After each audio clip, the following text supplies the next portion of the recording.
What's up, guys? It's JTV Gaming here, and today, to start off this episode, we have our FA Cup game against Arsenal.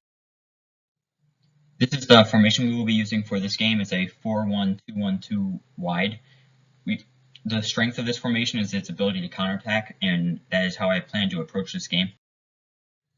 This is how Arsenal line up. They are playing a 4-2-3-1.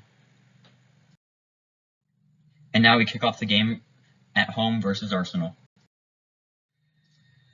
In the 16th minute, Talisca gets the ball, he cuts it back, and Pepe smashes it into the back of the net. That Pepe goal has given Arsenal the early 1-0 lead in the 16th minute. In the 24th minute, Wadent is played in behind, where he cuts it back across, as Michaels is able to put it into the back of the net. After that Michaels goal, we are tied 1-1 with Arsenal in the 25th minute. In the 46th minute, Vitolo plays it across for Pepe, who plays it in behind for Nikita, as he is able to score their second goal. The goal was not called offsides, but as you can see on the instant replay, it is, and this goal could come back to haunt us.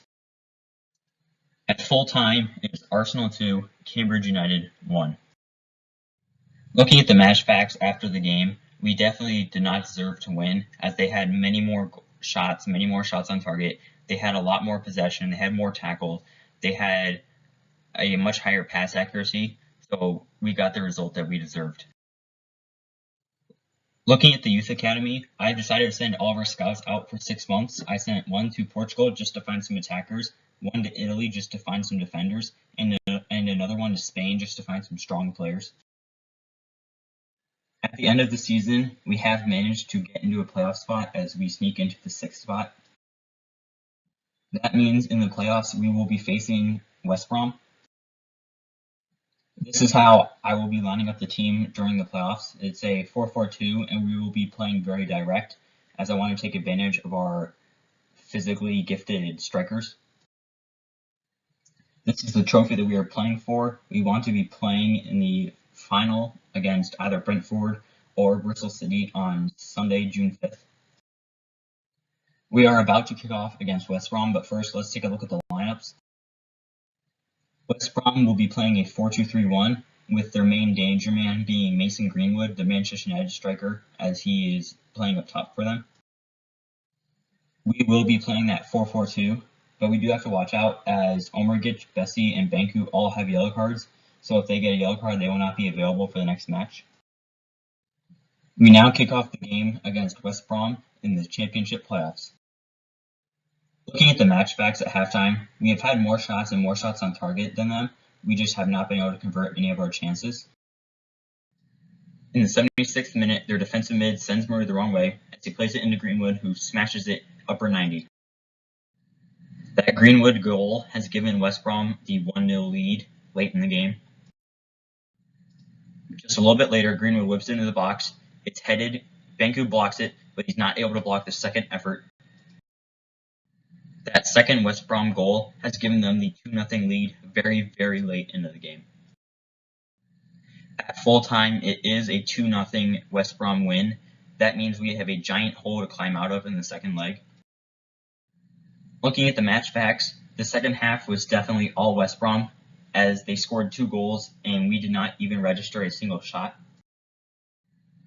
We now get into the second leg of the game against West Brom. This is how we are lining up in the second leg. We have Nibs and Wadent up top, Gordon at left mid, Brown and Murray at our center mids. Janot will be playing our right mid, even though he's a striker. Nedlev will be playing our right back, even though he's an outside mid. Moore will be playing our left back, even though he's an outside mid. Holman and Omergic are our 2 only defenders on the team as they play center backs, and we put Kurto in goal. West Brom have not made any changes as they will again line up with their 4-2-3-1. West Brom will now get the second leg underway. In the 12th minute, West Brom's right back whips the ball in as their left mid is able to put it into the back of the net. Our lack of actual defenders definitely hurt us right here, as Nedlev was not defensively aware enough to track his man. That early goal has put West Brom up 1-0 in the game and 3-0 on aggregate. In the 14th minute, Gordson gets the ball, he dribbles towards the inline as he crosses it into Waden, who scores the goal just seconds after theirs. That Waden equalizer has made it 1-1 in the game and 3-1 on aggregate.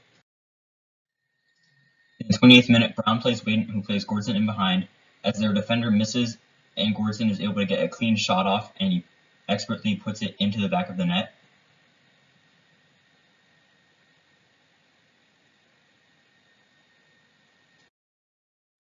That Gordson goal has given us the 2-1 lead in the game, and we are now only down 3-2 on aggregate.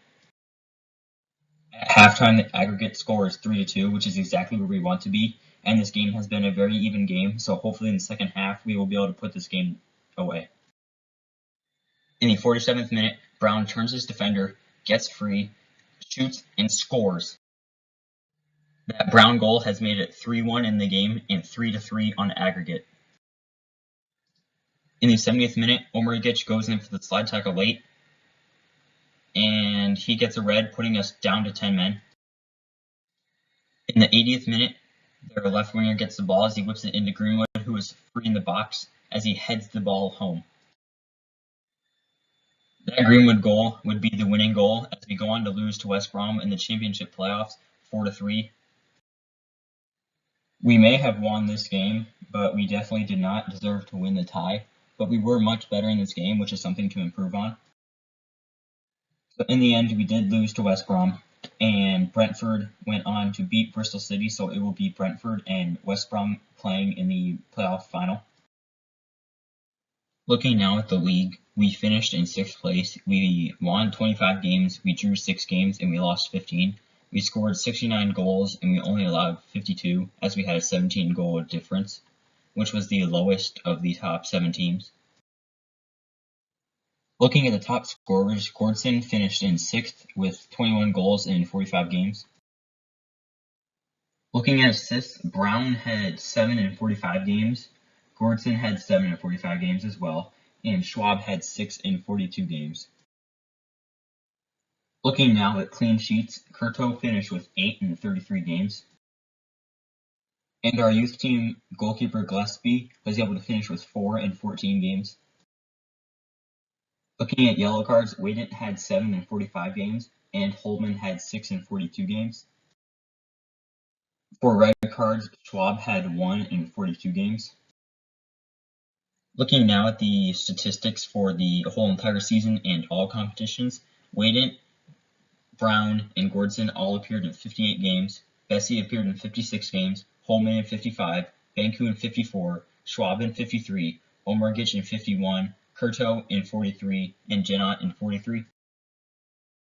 Looking at our top scorers, Gordson finished first with 25 goals, Waden finished second with 20 goals, Brown finished third with 10 goals, and Jenot and Banku both had 8, Nedlund had 5, Bessie had 4, Murray had 3, Schwab had 2, and Nibs had 1. Looking now at assists, Gordson had 11, Schwab had 9, Brown had 7, Waden had 6, Banku, Nedlund, and Bessie all had 3, and Omargic, Ricci, and Murray also had 2. Looking at the players who were on the field when we kept the most clean sheets, Gordson, Holman, and Waden all had 16, Brown, Schwab, Bessie, and Banku all had 15, Murray had 12, along with Omargic and Curto. Looking at our highest overall players, Gordson is now the highest overall as he is now an 80, Brown is a 77, Waden's a 76, Holman's a 74, Curto's a 73, Banku's still a 72, Omargic is now a 72, Bessie is now a 72, and Jenot is a 70. Looking at the players who grew the most throughout the season, McAvoy, Medeiros, and Gordson all went up 6 overall. Drummond, Moore, Cho, Tremblay, and Ritchie all went up 5 overall, and McKenzie went up 4. El Celia was the only player on the team whose overall went down. He is also retiring at the end of the season. Looking at some of the players that I do not plan to extend their contracts for, I'm not going to be keeping Curto because financially we need to not have such a high wage bill, and Gillespie is an excellent backup. Jenot, I'm not keeping him because he was never a part of my plans. I'm not keeping Nedelev just because there are other players at his position, and he's just not good enough anymore. Morales was a youth player that I never really felt like he fit in. Schwab again is being replaced by Murray, so he will not be playing, and El Celia is retiring. Looking at how we did in the Cups during the season, we did get knocked out of the FA Cup in the third round 2-1 by Arsenal. In the Carabao Cup, Spurs again knocked us out 3-0 in the quarterfinals. Looking at that financial objective, we did not reduce player wages by much at all, but we did increase the club worth by 82%. Looking at our resume as a manager, nothing really changed, but we have now played 186 games. We have won 114 of those. We have drawn 36. We have lost 36. We have scored 320 and allowed 174.